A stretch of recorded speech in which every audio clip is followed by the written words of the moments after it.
What's up, guys? Welcome back to the channel. Today we're doing a Get to Know Me, and this one went a little bit differently. I have seen an astrology tag sort of thing going around.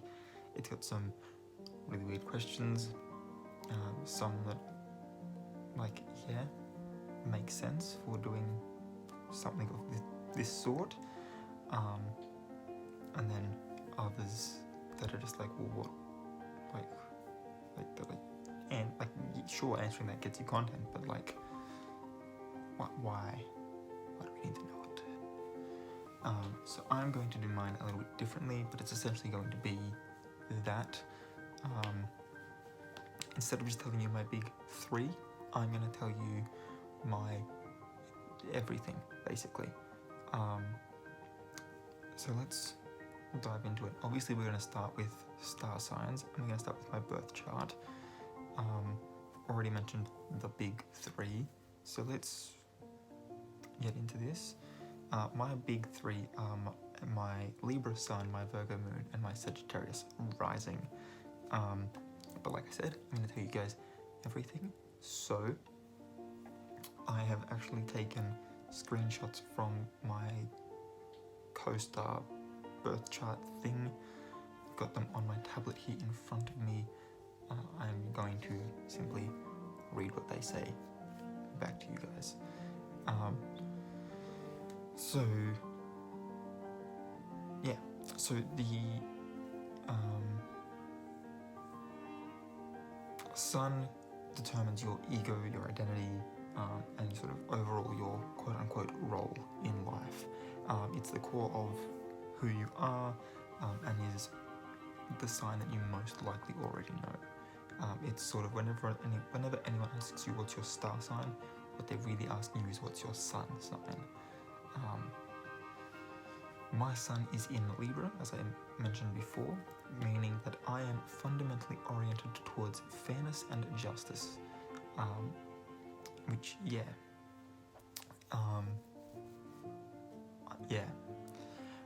I'm my always generous relativism allows me to see both sides of every situation, though it can sometimes sort of come across as me being indecisive or insecure. I don't get tied down to a single view of things.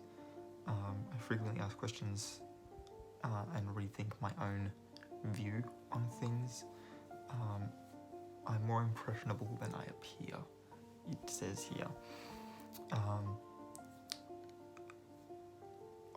I do, however, do what I say, and I get a lot done, and I'm typically well dressed. I would like to think that I do have quite a good fashion sense. So, yeah.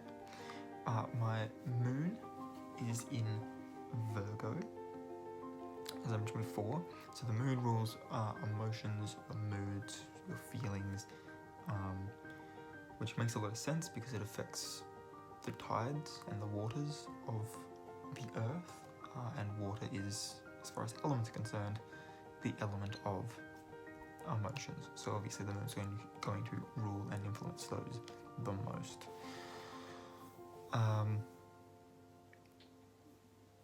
So this is likely the sign you think of yourself as, since it reflects your personality when you're alone or deeply comfortable. The ironic part is that this is also what my sign is, what my sun sign is in Vedic astrology. Link to that video will be down below. So my moon's in Virgo, meaning that my emotional self is analytical, responsible, and pacifying. A bundle of nerves. You struggle with the need to be pure that may come out in self-sacrificing or nitpicky tendencies.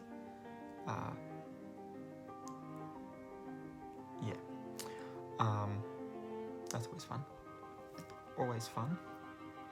And then my ascendant is Sagittarius. So your ascendant is basically sort of the mask that you present it to people. So it's sort of the first impression people get of you is often what your ascendant sign is, and then sort of once they get to know you, they'll be like, yeah, no, I used to think you were this, but you're actually like this, sort of thing.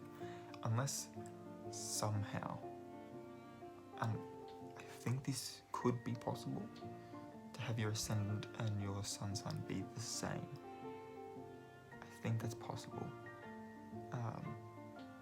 I would assume that would mean you're being born in the morning while the sun's rising, but I digress.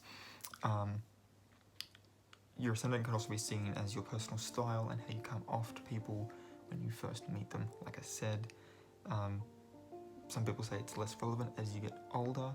It does change every 2 hours, so if it doesn't make sense, this is the one that you need to talk to your mother specifically about, and double check your actual time of birth. So like I said, because it does change every 2 hours with the sun moving around the planet, it is possible for your sun sign and your ascendant sign to be the same. And if that also happens to be where the moon is, it is, although very rare, it is possible to have all three be the same, which is kind of cool. So my ascendant sign is Sagittarius, meaning that I come across as independent, optimistic, and confident, though sometimes overly blunt and critical. Generally a charming conversationalist, my free-spirited approach may come off as restless or easily bored, and nothing could be more true. Alright, so then we go into my planets. Now from here on out, there's a lot of water. There's a lot of water, by which I mean there's only 2 planets that aren't water signs. 4 of these planets, 4 of the 9, are Scorpio. Mercury is one of them. Mercury determines how you communicate, talk, think, and process information. It also indicates how you learn. It's the mind's planet. My Mercury is in Scorpio, meaning my intellect is intense, serious, and obsessive. I have a tendency to see things that others don't through my perceptive and insightful intuition. I don't take things lightly, and I like to get straight to the point, which can come off as harsh, suspicious, or intrusive. I tend to communicate through body language. Venus is also in Scorpio. Venus determines how and what I love. It indicates how I express affection and the qualities that I'm attracted to. My Venus in Scorpio means that my romantic side is mysterious, passionate, and seductive. The intense depths of my devotion make for a mad and boundless love, though it may sometimes mutate into suspicion, jealousy, and cruelty, making my love life somewhat tumultuous. And if that doesn't punch me in the feels, I don't know what does. Mars, thankfully, is in Cancer. It's not in Scorpio, which is what thankfully is. Mars is the planet of aggression. It determines how I assert myself, how you take action, and the energy that sort of surrounds you, particularly in your sex life and your ambitiousness, and when you're angry. Obviously, being the planet of aggression. So my Mars being in Cancer means that I assert myself in a way that is emotional and somewhat passive-aggressive. And I push things forward only when I feel safe and secure to do so. All sorts of fun. Just when we thought we could have a break, Jupiter is in Scorpio, the first of the 2 social planets. Jupiter rules idealism, optimism, and expansion. It's also very philosophical. Excuse me. My Jupiter being in Scorpio means that I grow and find understanding through passion, intensity, and finding the deep heart of things. Now, this is also where Sun, Moon, Mercury, Venus, Mars, those 5 represent myself these other ones represent how I interact with others. So this being obviously the first of two social planets. The other social planet, Saturn, rules responsibility, restrictions, limits, boundaries, fears, and self-discipline. My Saturn is in Pisces, meaning that I struggle with my tendency to be a pushover, daydreaming, and my emotions. It's a get to know me. You're really getting to know me. My Uranus or however you want to pronounce it. Yes, we all know that if you're a 5-year-old, you're giggling right now at its pronunciation. But it stays in each sign for 7 years, because obviously we're now getting to the point where orbits of the sun are quite large. So yeah, from our point of view, it sort of stays in each sign for 7 years. It rules innovation, rebellion, and progression.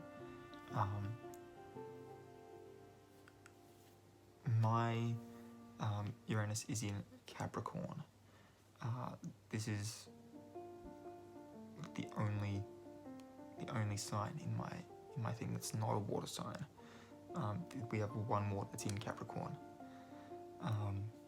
And I mean, that really limits it down. There's only 2 after this. So, but no, my Uranus is in Capricorn, meaning that other generations are shocked by, and obviously with it being in each sign for 7 years, it sort of rules generations more than individuals. So my generation, the Uranian Capricorns,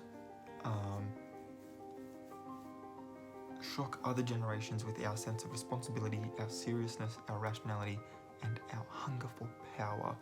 We're real Slytherins up in this bitch.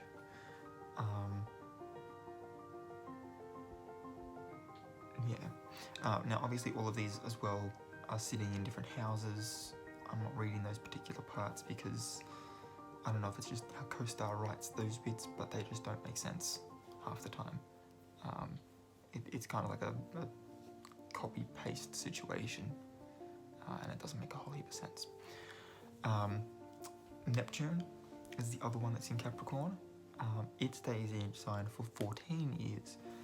14 years being what we would generally look at being the space of a generation.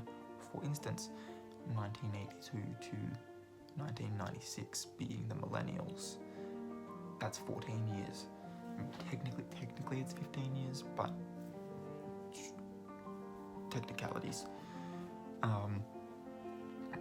So it rules generations. It also rules dreams, imagination, and the unconscious. So if you are like me and you are a Neptune Capricorn, our generation finds inspiration through hard work, responsibility, seriousness, and ambition. Again, it's very similar to the other one, but this one we're finding inspiration, whereas with the Uranus one, we have that particular sense, which basically means that if you have Capricorn for both of these, like I do, you can inspire yourself, like doing something inspires you to do more. Which means when I hit a mental block because of depression, it hit hard, because all of a sudden I'm not doing anything to inspire myself to do something, and trying to do something when I'm not inspired is difficult as well. It's always fun. And then last but not least, probably not a planet we want in this particular sign, but Pluto in Scorpio. This is the last Scorpio, the last planet as well. It stays in each sign for up to 30 years. So it ends up ruling 2 generations. By the way, we've got our calendar worked out. It rules power, intensity, obsession, and control. Mine being in Scorpio means that my generations you know, the Pluto Scorpios. Our psyche is comparatively passionate, intense, serious, private, self-obsessed, and perceptive. Now, I don't know if we're still in a Scorpio, like in a Pluto Scorpio or not, but the being kind of a little bit self-obsessed may just now be being seen by people of this generation as being self-confident. The perceptive part, passionate, like you can see how this would come across in things like social media in this generation.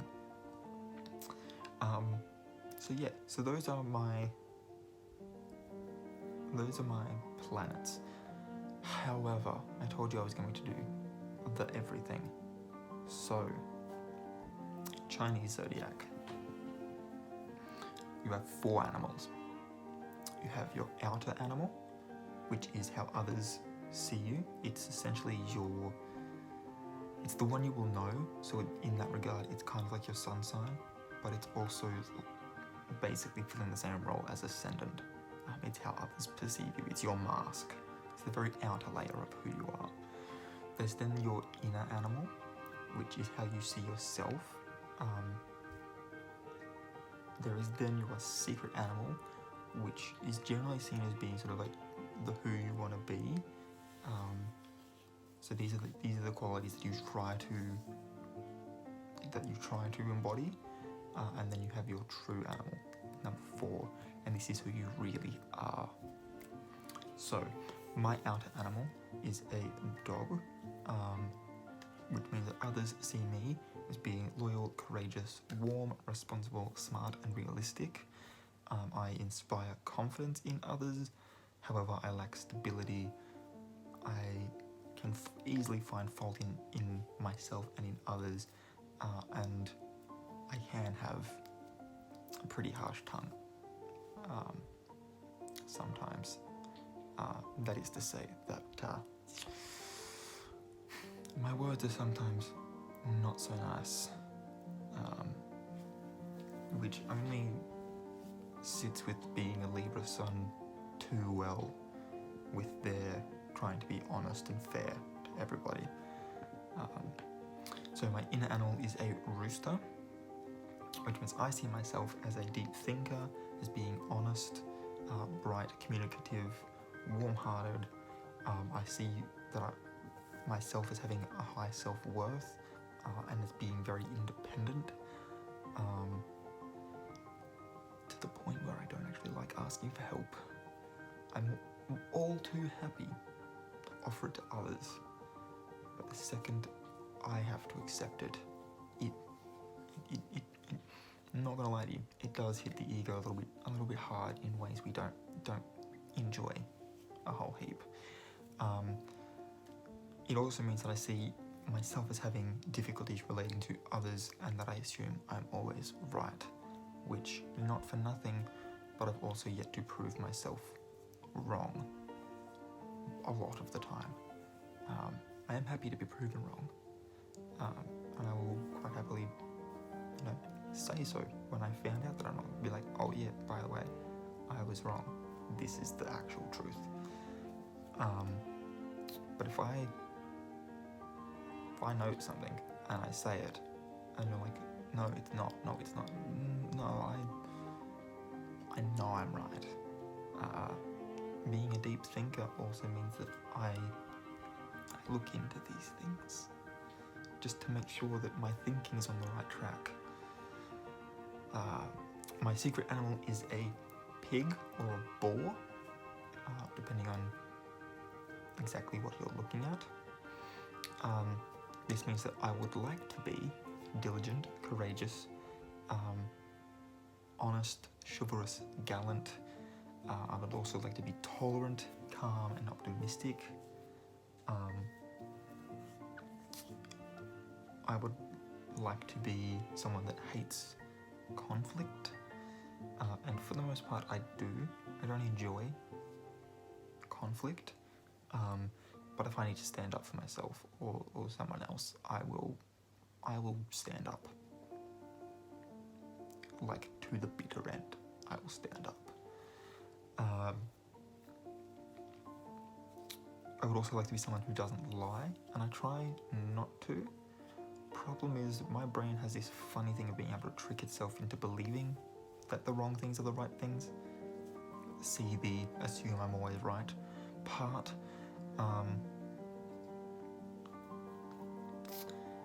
So, yeah. That means that I can come across as a pathological liar because my brain's like, no, this is right, this is right, this is right, because it's convinced itself that something wrong is something right. So if I've ever accidentally lied to someone with utter conviction that I'm right, I do apologize.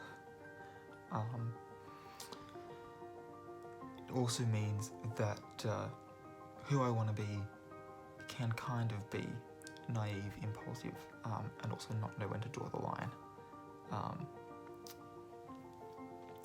Those are qualities that,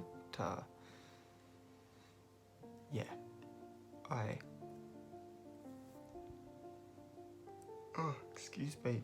Those are qualities I would like not to have, and that I sort of struggle with at times. Mainly the impulsive and the not knowing when to draw the line part. And then my true animal, who I really am, is a snake. Cue that one video of the guy saying that he's a snake, which means that I am charming and I can communicate while saying very little. I have high morality and I am quite wise. When I looked this up, under snake it said money isn't an issue. I think more to the point, it's not a concern. In that being, snakes are not materialistic. So money's not an issue for them. That's not to say that all people with a snake in their zodiac are going to be just rolling in dough. It does, however, mean that I prioritize other things above money. For me, I prioritize experiences and relationships above material wealth.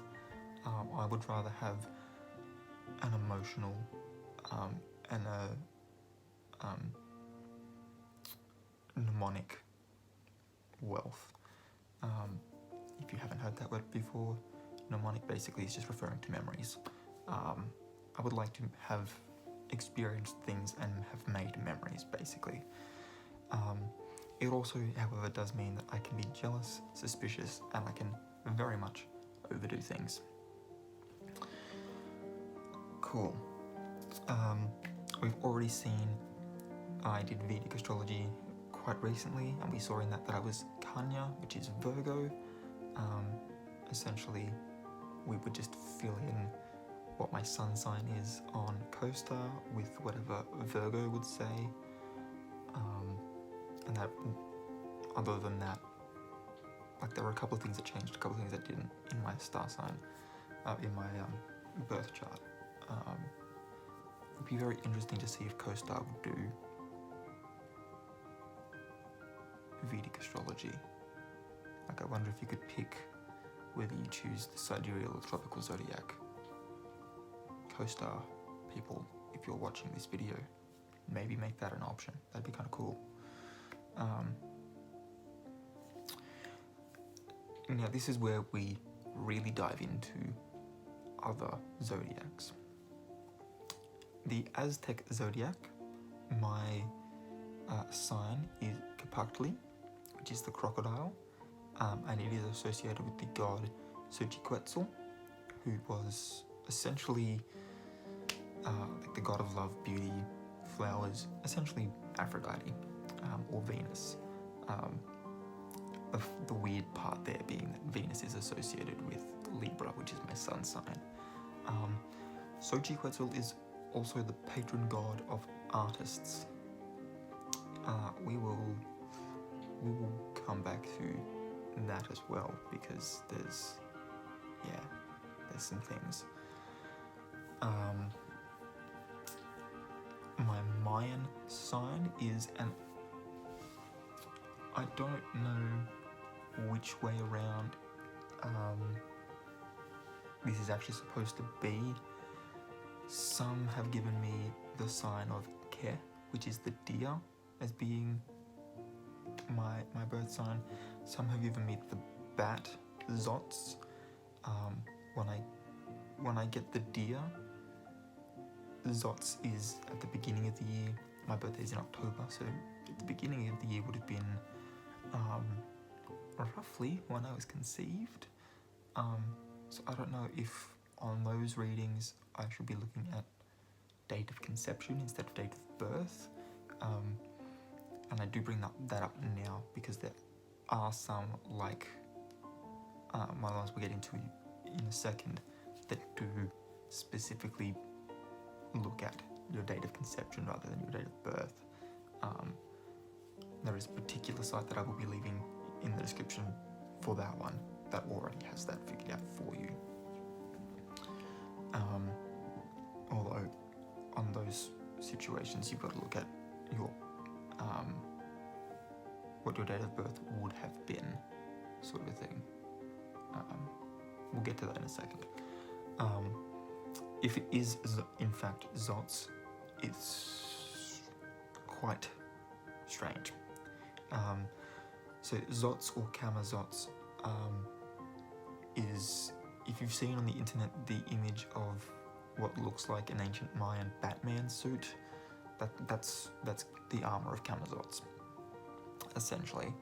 And he is a god of death, which, when we look at my name, comes from the Celtic god of the underworld and fire. So there's death there as well. A whole heap of my stuff was in Scorpio. Its tarot card is the death card.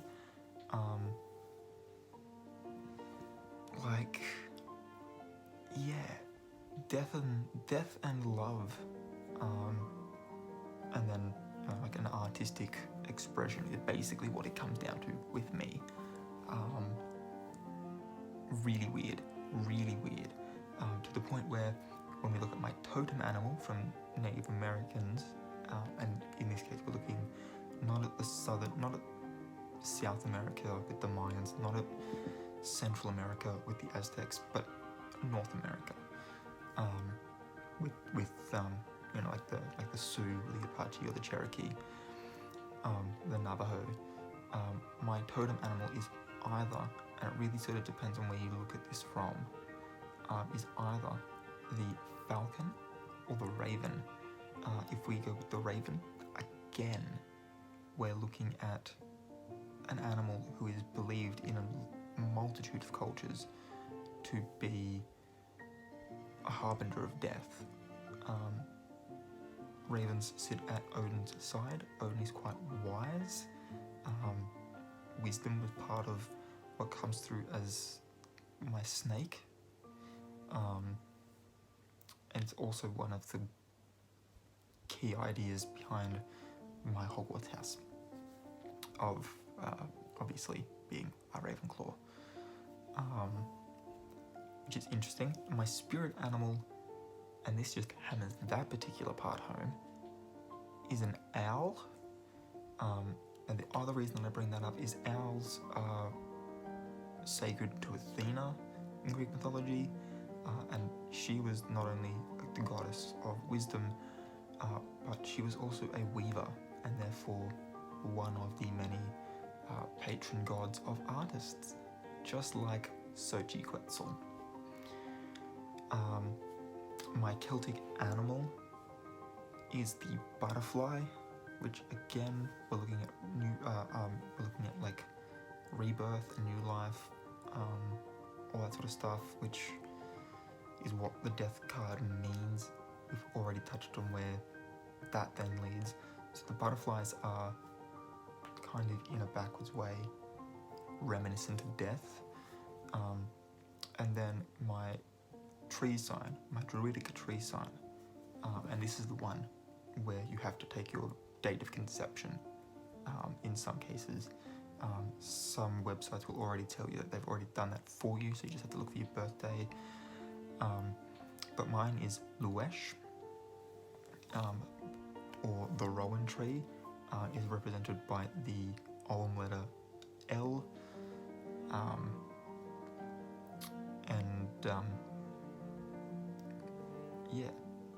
there is also the god Lu, obviously being Luesh, like Lu can kind of come into this a bit,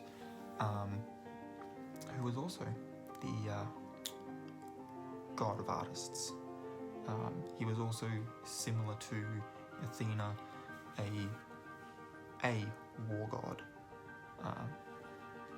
In Celtic mythology, he has a spear that cannot lose, which, if we just looked at it as being more of a staff, which could then eventually just become a wand, if we're looking at the different names for tarot suits, a wand that doesn't lose,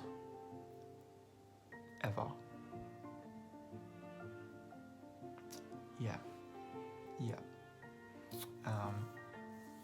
My Norse rune is Geber, which is the gift. My Persian animal is the donkey. My African sort of symbol is called the distance, which more or less just gives off energy of a dreamer.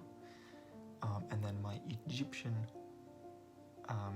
god, the god that sort of looks over me in the Egyptian astrology, is Bastet, which is the cat-headed god, and the one that they actually use as like the panther god in the MCU's Wakanda, which is quite interesting. But that's me. I hope you enjoyed this. Links to where I got all of this information will be down below. Please enjoy. And until next time, guys, keep your head screwed on.